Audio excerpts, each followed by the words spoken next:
host, Keisha Austin, and I am here to share with you the 5 biggest mistakes that I made as a single mom. As you know, if you followed my journey, I had both of my boys when I was a teenager. I was a teen mom. I am now married to my wonderful, wonderful husband, the father of my boys. And for a while before we got married, before we got together, I was a single mom. But we now have a complete family, one that I could not even dream of. I didn't have the courage to ask God for the family that I have now, the completeness, the wholeness, the love, the support, everything that I have now.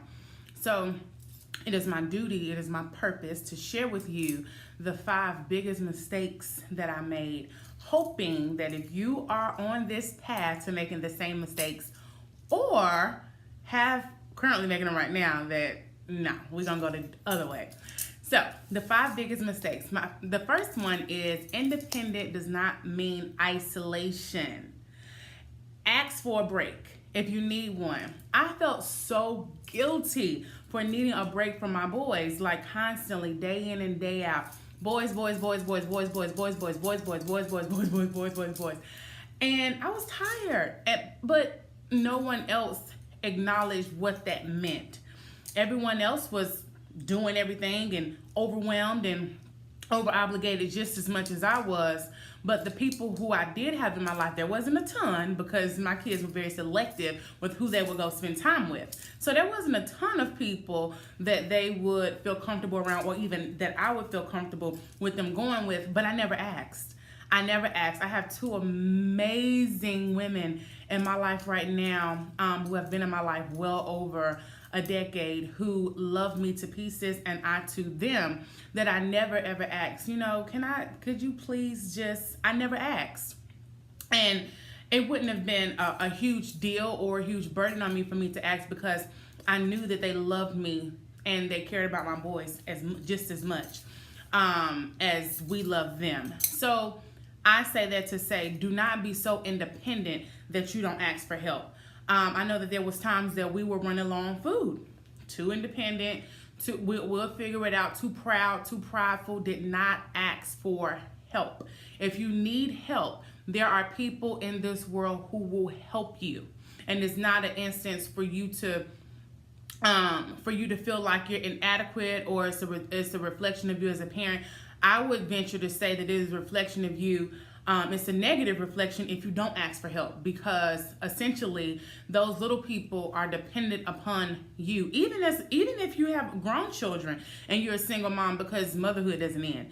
If you are a single mom and you have grown children, and there are resources out here for you as well. If you are a grandmother, whatever, and you're stepping in, an auntie, stepping in, taking care of children, and you're single, you're doing it by yourself, there are resources out here. It is our responsibility to make sure that we have the support that we need, and do not be embarrassed to ask for that help. Number 2, if I could do it all over again, I would seek better friends. I would have made friends with people who had a common interest, or I'm not going to say common interest, because I didn't know, I couldn't, like I said in the beginning of the video, I had no idea what my life would be today. So I would have chosen people who I aspired to be like. I would not have chosen people who were going to make it harder for me to make the life transition that I had to make, because essentially I had to make the transition for a better life by myself. When it came to my children and needing help, there are so many people, again, in this world who, it takes time. Relationships takes time, as I've said many times before. But there are some women in this world who are experiencing similar things, who have been down that path before, who can give you insight, who can point you in the right direction of the resources, who have that sense of compassion for you because they've been there. And if I could do it all over again, I definitely would have sought after those friendships, as opposed to what was comfortable and cushy for me at the time. Somebody to go to the club with, somebody to drink with, somebody to have fun with. No, ma'am, you got to raise these kids. So let's get what we need to get and raise these boys. and start moving towards the goals that you have in your life. So I would have definitely chose different friends. The third thing, I would have not let my boys meet any man that I did not have a clear and concise understanding as to where the relationship was going. Not, oh, I like him. No, not I've seen him 10 times. Oh, we've slept together. Oh, we've chilled before. Oh, he took me out to eat 12 times. Oh, I drove his car. Oh, he gave me money. Oh, he liked kids. Oh, he don't have kids. Oh, we're going to let our kids play. None of that. No.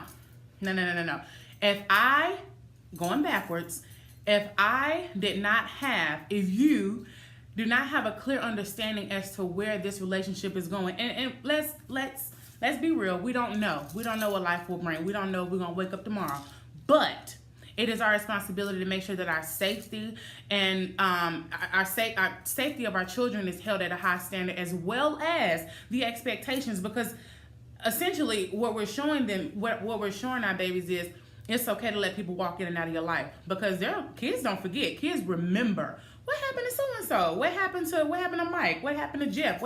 They remember. So it's our responsibility to make sure that we're not creating a place for them to be disappointed or having an extra void in their life when they're already missing that father figure.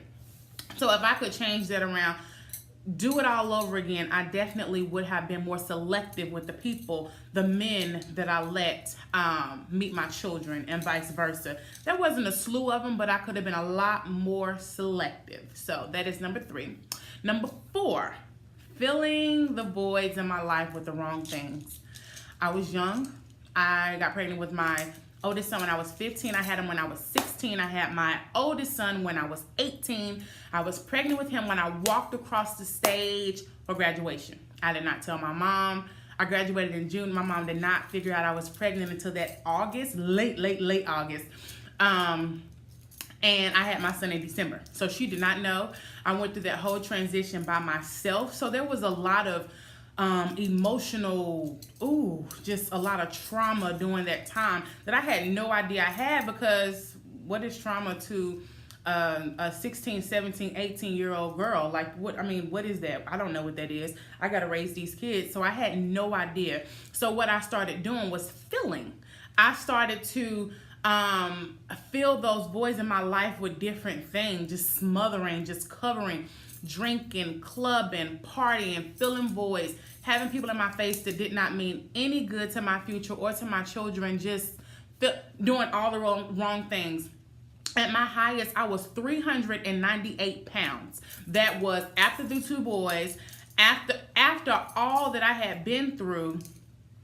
I had done packed on a good amount of weight. Granted, I have always been overweight, but that was the highest. I was 18 years old and 400 pounds after all of the smothering and putting on all these things that I had taken on and not giving myself time to heal the proper way, and going about seeking assistance for all that I had put myself through and all that I had faced.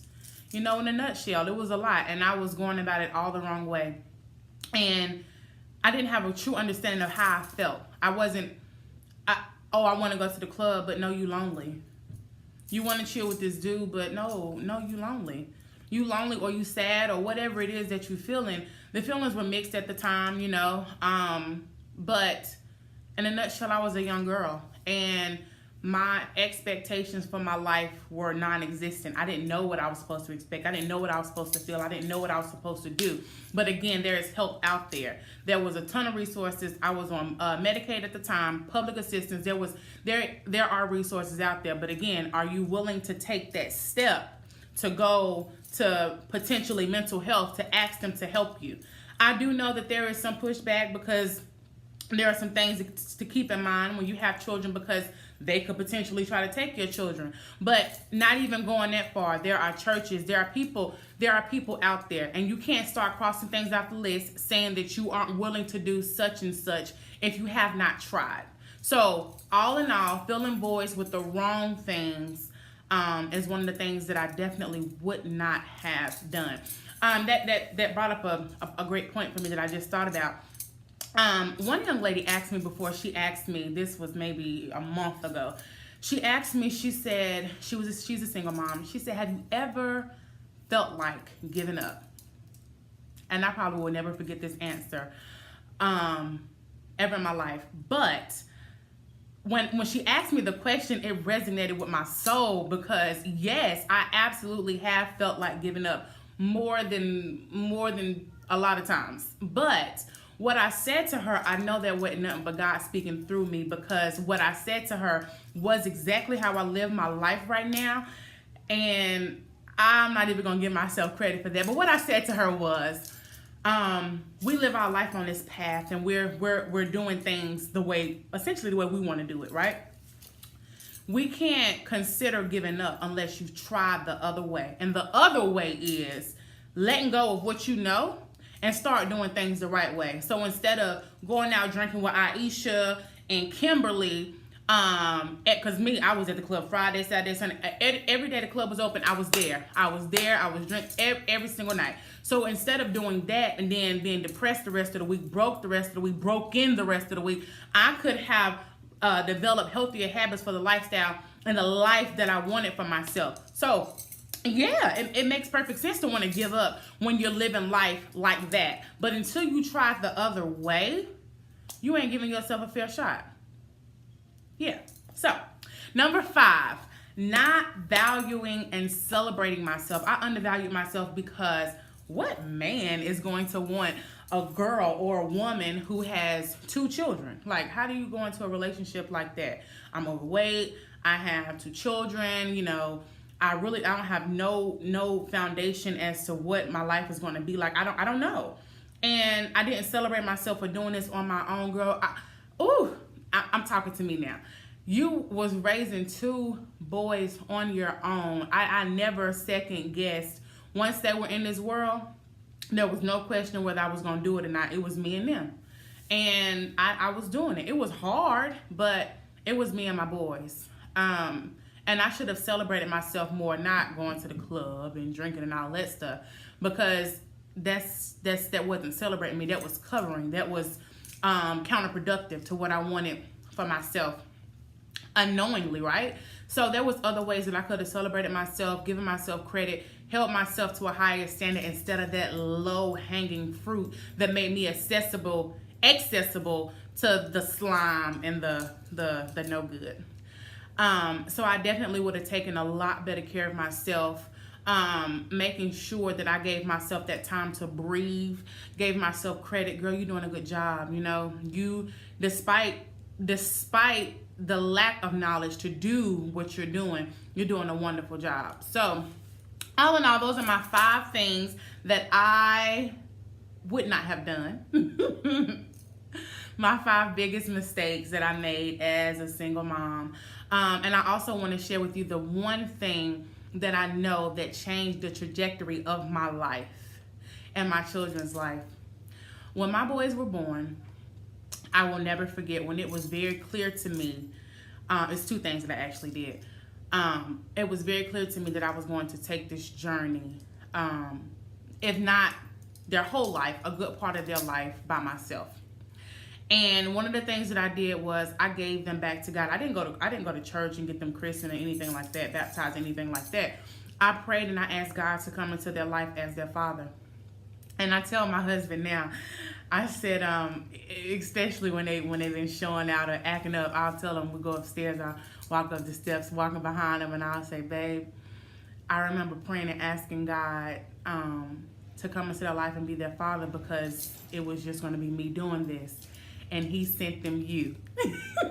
And it's always a good, healthy push for him, because he starts to feel motivated, like, yeah. I don't know that for sure, but I just feel it in my spirit. That's what he feels. So yes, I did pray and ask God to come into their lives and fulfill that space as a father figure to them. Their heavenly father, their earthly father in every realm of the world. And he sent me my wonderful husband.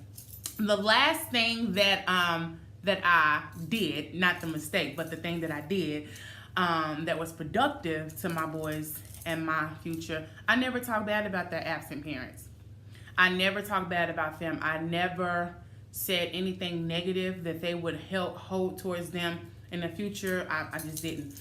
A lot of times I just got silent, you know, because I didn't know what to say. And I felt like it was better for me to be silent as opposed to coming out and saying something that would be hurtful to them in the future. So later on, I was wise enough to start praying and asking God to give me the words and to make sure that He would keep their heart whole and my heart whole as well when the conversations did come about, and it came to pass. He's so amazing, he's so wonderful, and I love him. So go ahead and hit the subscribe button to my channel, Coach Keisha Austin. You can also find me on Instagram and Facebook at Coach Keisha Austin. I hope you enjoyed this video. If you have any questions or concerns, you can email me at support